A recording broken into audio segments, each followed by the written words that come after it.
What if I told you one of Kenya's richest men started life as a poor orphan, relying on neighbors just to survive?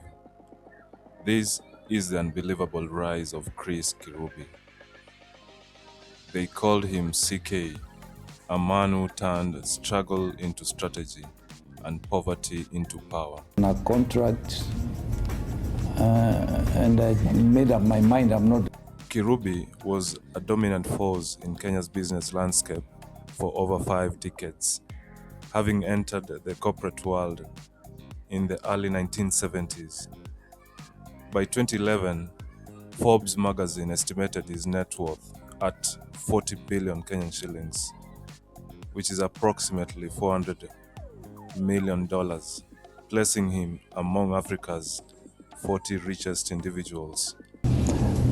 It has to be very carefully crafted because there are many issues. Born in 1941, Kirubi was the firstborn in a family that struggled with extreme poverty.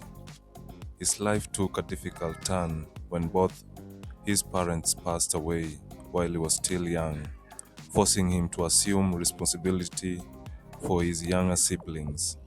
Initially, the family relied heavily on neighbors and relatives for survival. To make ends meet, Kirubi took up odd jobs wherever he could find them. His first major breakthrough came when he secured a job as a salesman at Shell, selling and repairing gas cylinders.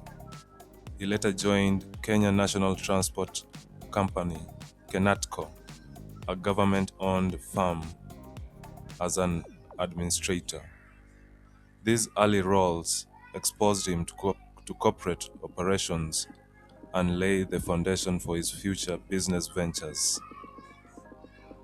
In 1971, Kirubi ventured into real estate, using his savings to buy rundown properties in Nairobi, renovate them, and sell them at a profit. This marked the beginning of a highly successful real estate career, with International House in Nairobi CBD becoming one of his most notable assets. Through his venture, he gained access to bank financing, enabling him to acquire prime land in Nairobi's affluent neighborhoods, where he developed residential and commercial rental properties. Over the years, Kirubi built a vast investment portfolio. He held significant stakes in Centum Investment Company, Hako Industries, Coca-Cola Nairobi Bottlers, DHL Worldwide Express, Capital Group Limited, and International House Limited, among others. In 1998, he acquired Hako Industries, transforming it from a distributor of foreign products into a manufacturer of strong local brands like Bic, among others. The same year, Kirubi entered the media industry by purchasing Capital FM, then a relatively small radio station, and grew it into one of Kenya's most influential media brands. I'm okay, Yeah? but I don't like cold weather. Right? Me No one likes cold too. weather. In 2015, Centum Investment and Chris Kirubi sold their stakes in UAP Holdings to Old Mutual. That year, he also bought 2.1 million shares in Kenya Airways, shortly after the airline reported historic losses, signaling his long-term confidence in strategic national institutions. In 2020, the Capital Markets Authority approved his move to acquire up to 49.9% of Centum Investment shares without triggering a mandatory takeover. Through Centum, Kirubi maintained interest in Safaricom, KCB Group, Coca-Cola, and major real estate developments in Kenya and Uganda. He also held stakes in Nation Media Group, Kenya Power, and long-haul Longhorn Publishers and was associated with companies such as DHL Kenya, Sandvik East Africa, and Beverages Services of Kenya Limited. Despite his success, Kirubi's career was not without controversy. During his tenure at Kenatco, the company declined significantly and was placed under receivership in 1996. In 2008, he faced fraud charges related to the sale of Uchumi Supermarkets stores while serving as chairman, though he was acquitted in 2011. Beyond business, Kirubi served as chairperson of the Brand Kenya Board, a member of the National Economic and Social Council under President Mwai Kibaki, a founder council member of the African Union Foundation, and a member of Harvard Global Advisory Council, where he advised on African education matters.